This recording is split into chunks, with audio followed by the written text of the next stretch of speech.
The broadcast is now starting. All attendees are in listen-only mode. Good afternoon. Welcome. My name is Lord Giddie, and I will be the presenter for today. So let's talk a little bit about the agenda. We'll talk a little bit about why it's important to create accessible documents. We'll talk about characteristics of accessible documents. And we'll also talk a little bit about some of the terminology. Today we'll be speaking, we'll be discussing PDF in particular. So I want to make sure that we're able to differentiate between Adobe, Acrobat, and PDF. We'll also talk a little bit about some of the accessibility issues within PDF files. And then obviously talk a little bit about ways in which we can enhance PDF documents. We won't get too much into editing PDFs. As you know, there are different documents that can be created. There are different types of PDFs. Some of them being interactive forms, some of them being scanned documents, and some of them being documents that were created with other tools such as Microsoft products. So in the future webinars, we'll dive a little bit deeper in terms of how to edit PDF, how to create and edit PDFs. So the relevant terminology. Now, we often hear people confuse Adobe, Acrobat, and PDF. So some folks do use them interchangeably, but they are different. They mean different things. Adobe is the company that created PDF. And then Acrobat is a series of tools, obviously owned by the company Adobe. And then PDF, which means portable document format, is actually just a file format. So, and then we also thought that it would be important to also define what we mean by digital accessibility, because we'll be talking a lot about accessibility. So digital accessibility really means the practice of building digital content. So applications that can be used by everyone, including people with disabilities. So why accessible design? Why is it important for us to consider, to even talk about accessible design? Well, for the first, it's the law, you know, and as you know that we are a system that support schools, the Chicago School, colleges of law, and so on and so forth, that obviously are supported by students who receive federal financial aid. Now, all of those institutions obviously then have to follow federal laws. So Section 504 of the Civil Rights Act, as well as Section 508 of the Rehabilitation Act, and the Americans with Disabilities Act and its amendments are some of the relevant laws. For this particular webinar, I won't get too much into the specifics of these laws. It's something that we will cover in other webinars, because it's important for us to be able to have a basic background of some of these laws, particularly as they govern accessibility and making sure that we create both content and we share content that is accessible, meaning that all users, all qualified users, can be able to benefit from the content that's been provided. So, in addition to it being required by law, we also want to make sure that we don't expose ourselves, our institutions, to litigation, and we are seeing more and more cases of companies being sued. I was just on the phone with somebody who was, we were talking about captioning, and he was telling me about what's going on with other institutions that now are currently being sued for accessibility related issues in terms of captioning. We won't get too much into that, but anyway, it is also the right thing to do. Imagine being invited to a party where everybody's speaking a different language. You'd feel left out. So I think it's the right thing to do to make sure that when we create content, it is content that can be used by everyone. So lastly, it benefits all learners. When we create with accessibility in mind, not only are we saving money, but we also create an environment where even people without disabilities can be able to benefit from accessible design. A clear example being captioning, for example. Even though captioning were created mainly to cater for those folks with disabilities, we all benefit from captioning once in a while. So what exactly do we mean by accessible design? Accessible design really means making sure that we are, as I was saying, designing our documents, or when we are sharing documents, we are making sure that those documents are not designed in such a way that someone who is using assistive technology, or for example, a screen reader, that individual is not able to successfully benefit from that document. So making sure that we are catering for those folks who may have low vision, blindness, or hard of hearing or deaf. Making sure that we are also thinking of individuals who may have learning and cognitive disabilities. So making sure that when we are designing content, whether it be in Microsoft Word or PowerPoint or in HTML, that we create not just for those who can see well and use a mouse. We want to also make sure that we are creating for those folks who may use keyboard for navigation, or who may be using text-to-speech type of tools. So what are some of the characteristics of accessible documents? So the core steps, the core principles for an accessible document are really the same, whether you are designing in HTML, whether you are designing using Microsoft Word or PowerPoint, or even PDF. So you want to make sure that you are using the native styles in that tool that you're using. And what I mean by that is that, and we'll have a chance to open up Microsoft so that I can be able to walk you through some of these things. But you want to make sure that you are using headings and the various levels, as far as heading 1, heading 2, heading 3. You want to make sure that if you are including images and graphics and tables, that you are including alternative text descriptions.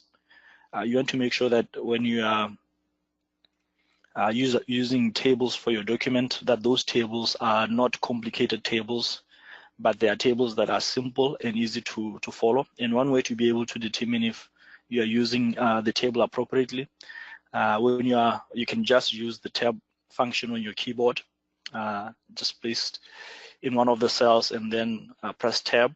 If it goes in a logical order, then that table can be user friendly for those folks who may be using a screen reader. So, and we'll talk a little bit about that and show you how that works. So another one is descriptive hyperlinks. You want to avoid copying and pasting long URLs because that can become quite difficult for somebody who's using assistive technology.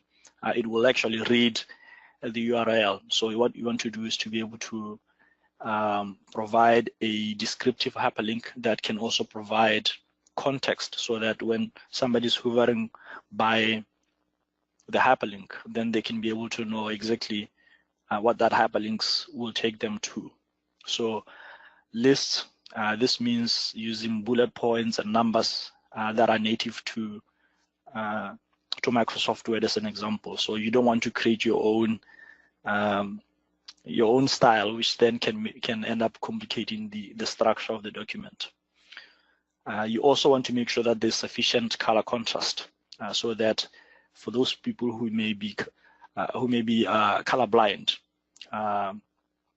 or who may have other sight conditions that they're able to read your document. More importantly, you want to make sure that you're not using color alone as a descriptor. So for example, red, yellow, green, without actually putting other ways for people to know what red means or what green means. So somebody who's colorblind may not be able to follow. And lastly, document title. It's important to be able to title your document. So all of these things that I've mentioned here today, and we'll talk a little bit about what they mean for a PDF file, but they create structure.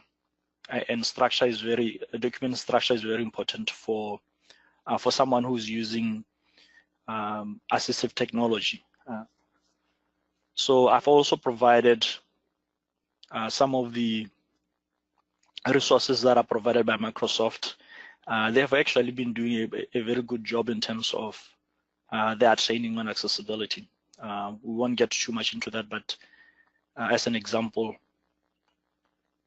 you can be able to see a bunch of the tools and resources that they have on accessibility. So they are there and available, and they really have done a wonderful job. Okay, so we're here for PDFs, but as you know, most of the documents that are in PDF typically are created whether by using Microsoft Word or PowerPoint or any other tool, and then converted to PDFs. So what are some of the common uses of PDFs? Even though PDFs typically have some accessibility barriers or issues, particularly because in many cases they are used to make sure that the end user is not able to edit them. They can sometimes be inflexible, but they are useful in a number of ways. For example, we use them for our syllabi when we don't want students or other folks to edit the syllabus when we have a final document that we want to present without people changing it. We use them for sharing important information, for archiving documents, and they are quite useful because they tend to be compatible across multiple platforms. So regardless of the tool that you use to create that PDF. And now that obviously Acrobat Reader is free, more and more people have access to PDF readers, and therefore they can be able to utilize PDFs. Now, as I was mentioning earlier, editing a PDF requires additional steps. So although we do enjoy using PDFs, editing them can be quite a challenge for a lot of folks. So one of the things that I recommend is that when you are using a PDF, if you have the document in other file formats, it's important to also provide those to provide that document in those file formats. For example, if you have a syllabus in PDF, provide it as well in Microsoft Word or in HTML. That way, then you can be able to give your users more than one option. So there are common issues or common accessibility barriers with PDF. In many cases, some of the PDFs that are inaccessible are those ones that don't have tags. And I'll show you what tags are, but they are simply a markup language that's used to define the structure of a PDF document. So when you are creating the document in Microsoft Word, for example, as I mentioned earlier, when you have headings, links, and alternative text for images and graphics, those create tags, which can then be used by those with those using assistive technology to move to navigate the document. So a PDF that does not have proper tagging can be quite inaccessible. It's also important to note that a PDF without a title or a meaningful title can also be quite inaccessible, making it quite difficult for someone who is using assistive technology to know what the document is, particularly if they're using text-to-voice types of tools. Or when the PDF language is not identified, that also can cause some issues. PDFs that are using images only without any alternative text descriptions also can pose quite some challenges for those who are using assistive technology, as the assistive technology may not be able to pick up on what the image is. Long PDF documents without bookmarks, this makes it quite difficult, especially if you have a 100-page document and you don't have any, and the document doesn't have any bookmarks. That can be quite difficult and challenging for someone who's using assistive technology, particularly if they don't intend to read an entire document. Tab order, not following the document structure. This is about making sure that when somebody is reading a document, that there's logical order in terms of reading order. So if a document is created or designed in such a way that the tab order is not in a logical way, then it can become quite difficult for those using assistive technology. Table header not identified. Tables can be quite challenging for screen readers, so it's important to be able to make sure that they are simple, logical table, and that they are used, that tables are used appropriately. So it's important to make sure that the table has alternative text description as well as identifying the row header. Image-only PDFs, we see a lot of those, particularly when somebody has a book or textbook that they're using, and then they scan the document and send it out. So what that does is that it simply takes an image of the document. That can also cause problems, especially if OCR is not used, and we'll talk about a little bit about what that means. To convert an image into editable text. So these are some of the common issues that can often make a PDF inaccessible.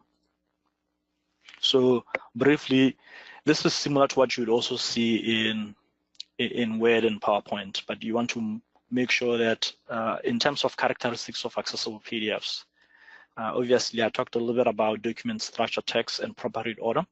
The structure of the document has to allow for a screen reader to be able to follow logically, and for that document to be able to make sense for them, because the structure is in a logically consistent way. Fonts should allow characters to be extracted to text. This is important for those who are using assistive technology such as read out loud tools. And if you are using an interactive form, make sure that those are able to allow for people to enter data. Document language should also be included. And in some cases, some people like to include security for their PDFs, but make sure that that security does not interfere with assistive technology. And lastly, alternative text descriptions for non-text should be included. Okay, so what I'm going to do now is talk a little bit about exactly how then can we, at a basic level, how can we create a document using Microsoft Word that we can then convert to a PDF. I should also mention that even if you follow all the steps in terms of making sure that you are using the native style in terms of headings and alternative text. Sometimes that document, when it's converted to PDF, you may still have to do some fixing, but it's better to begin first, to start with with accessibility in mind versus trying to fix a document that has already been created. So it's better to follow these principles before you try to fix in PDF. So these are similar to what we covered earlier in terms of what to look for in an accessible document. So I will briefly share my screen. So let's start with, this is one that I had already created. Let's see, we can do,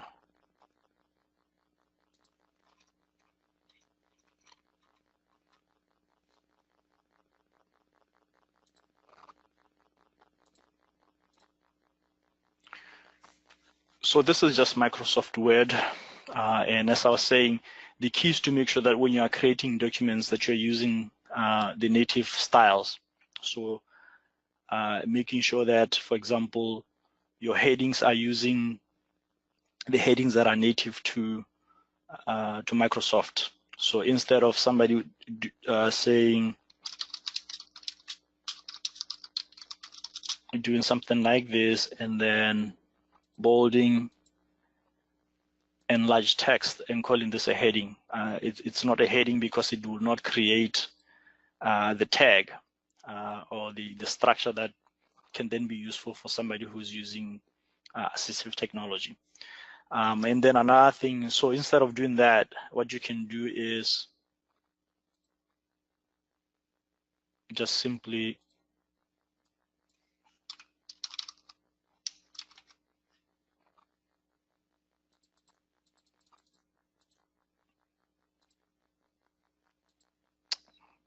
excuse me,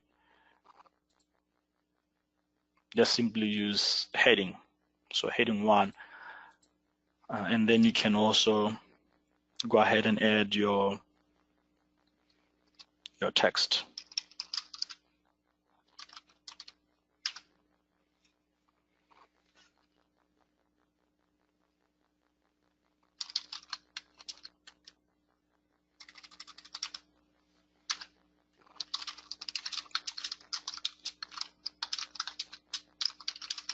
So another thing to bear in mind, this was our heading 1, is to also make sure that you use different heading levels.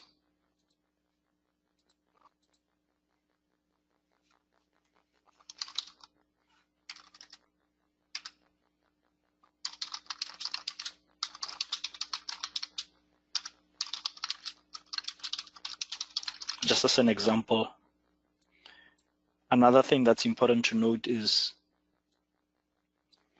you also want to use, as I was saying, the styles here, even for your lists being your bullets as well as your numbers. So it's important to make sure that you're using that instead of doing something like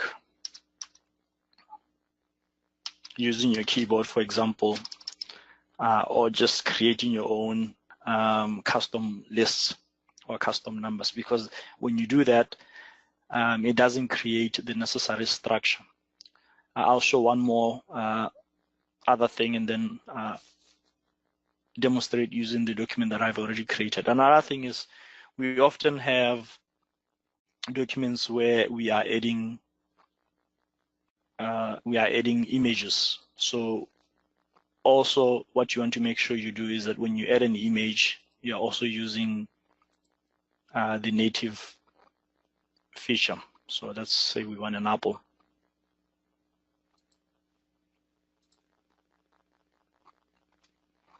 So there's our image. And then what you want to also do is to be able to add alternative text. So what you do is that you right click and then click on add on alternative text. Let's see. then you can be able to edit there. Right, Apple, you want to be as descriptive as possible. So the reason why I'm going through all of this is because it's important to make sure that, as I was saying, you are creating a structure that will allow for someone who's using assistive technology to be able to see exactly how to be able to follow your document using the markup language that obviously may not necessarily be able to see when you are creating the document, but it's something that is in the background. So once you have created your document and you want to convert it to PDF, it's actually quite simple. So you'd go to Save As. There are several ways you can be able to do that. Save As.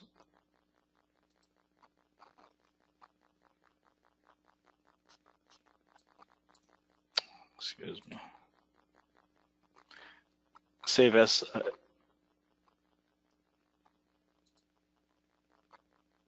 Let's see.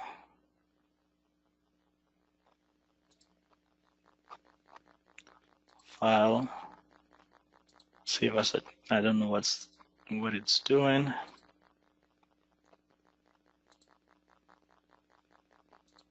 We'll do another way and save as a PDF. So once you save as a PDF, it's important to make sure that you're clicking on options. And when you click on options, make sure that this area here, document structure text for accessibility, is selected. This is also important. Create bookmarks using headings, that these two are included, then click OK. Then that's it. Then you can be able to have your PDF. So that's something that I wanted to show, but I wanted to, this is one that I had created earlier. So what I wanted to show with this particular one document is that we talked about PDF tags, which I mentioned allow for somebody who's using a screen reader to be able to follow the PDF, to be able to read and follow the structure of the PDF. So these are what tags are. So for example, you can be able to see what the tags are. So this is what tags are in PDF. Now, obviously, you won't be, if you're not using Adobe Pro, Adobe Acrobat Pro, you won't be able to review and edit a PDF. But once you have Adobe Pro, you can be able to review and edit a PDF and to be able to check for accessibility. And I think that's something that for the next webinar, we can then be able to walk you through how to review a PDF that has already been created, how to be able to review that document, how to be able to, for example, edit any of the tags, and if there are any accessibility issues, for you to then be able to review the accessibility issues, and then just to be able to walk you through other features of Adobe Pro DC.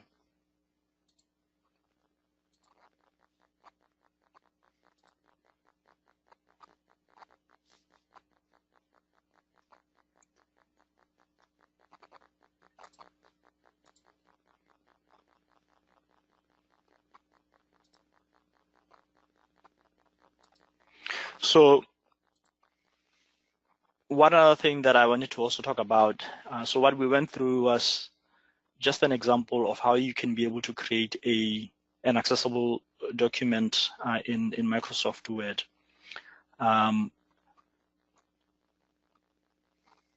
The same sort of principles that we just covered in terms of making sure that you're using styles are also, rather let me go back, are also available in PowerPoint. One thing that I also should have showed you is the accessibility checker. So let me go back to that Word document. So as you are creating your document, I don't know why this is not going on.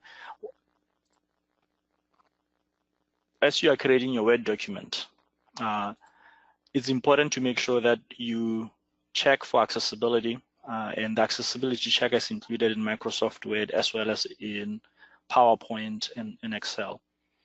So you can be able to just click on it, and you can be able to review if there are any accessibility issues. And what's good about it is that it can also provide you with some recommendations for how to go ahead and fix any accessibility related issues.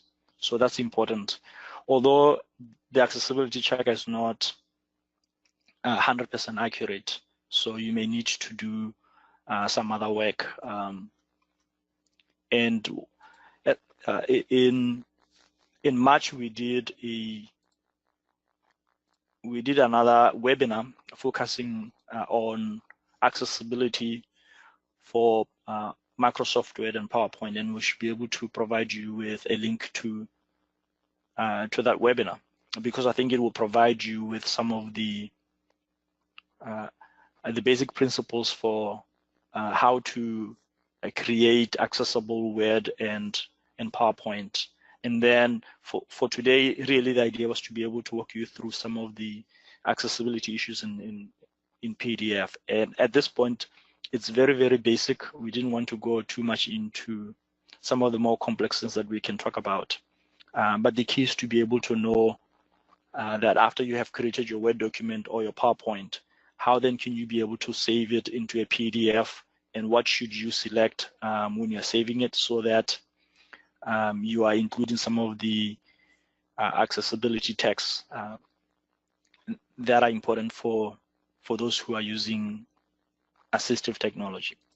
So one other thing that I should mention before we go is that some of the documents that you may be working with in PDF may be a scanned image. So for example, somebody scanned a book and sent it to you. And those are actually just an image, as I mentioned earlier. It's just an image, and they can be quite difficult for those with disabilities to be able to see, to be able to view or review.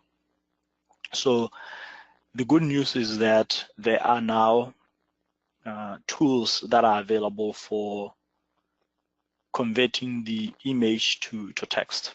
Some of them are free, some of them are paid.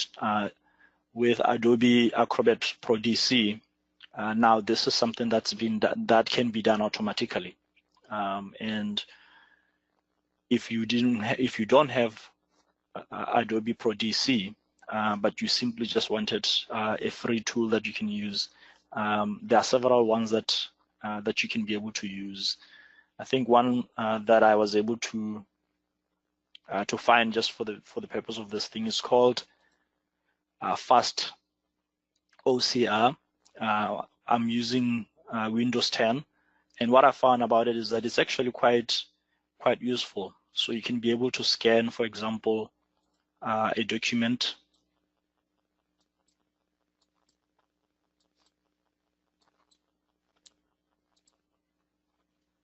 I don't know why these things are not going. Okay, so you can be able to scan a document. This is an article, a 29-page article. If you wanted to scan all of it, you can be able to scan all of it, or if you just wanted to scan 1 or 2 pages, you can also do that. And what it is doing is that it's converting the image into text, and then you can be able to see the text here that has been converted from an image. So I think that can be quite useful. But there are other tools that are available that can also be used. This is just one that I just simply looked for my own personal use. But if you're using Adobe DC, you can also be able to automatically scan your documents using optical character recognition.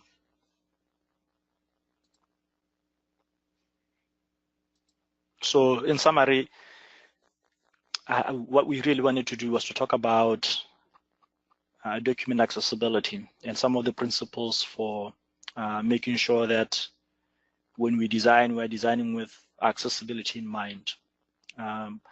It's also important to know that it's better to start when you are creating a PDF using Microsoft Word or PowerPoint to start your document creation with accessibility in mind. So making sure that you're using all of those structural items that we talked about. Making sure that if you're using an image, you are including alt text. If you have a table, that table also have alt text and a row header. Just making sure that you are paying attention to styles in general. So that is better than having to go back and editing a PDF, which is something that we'll cover in our next webinar. So if you have an image-only document, you will be required, obviously, to run it through OCR. Lastly, what we recommend is that we recommend providing documents in the native creation format of Word, PowerPoint, and Excel in addition to PDF. So if you have a course where you have lecture notes in PDF, also provide them in PowerPoint and in Word, so that you are providing your learners or your audience with more than one alternative. So as I mentioned, for future webinars, we'll go a little bit step further. We will take a look at a PDF that has already been created and walk you through how to check for accessibility in that PDF, as well as how to then review and then repair accessibility related issues on that PDF. If you have any questions after viewing the video, if you have any questions or concerns, my name is Lord Giddie, and I'm the Senior Learning Experience Designer, and my email is indicated there.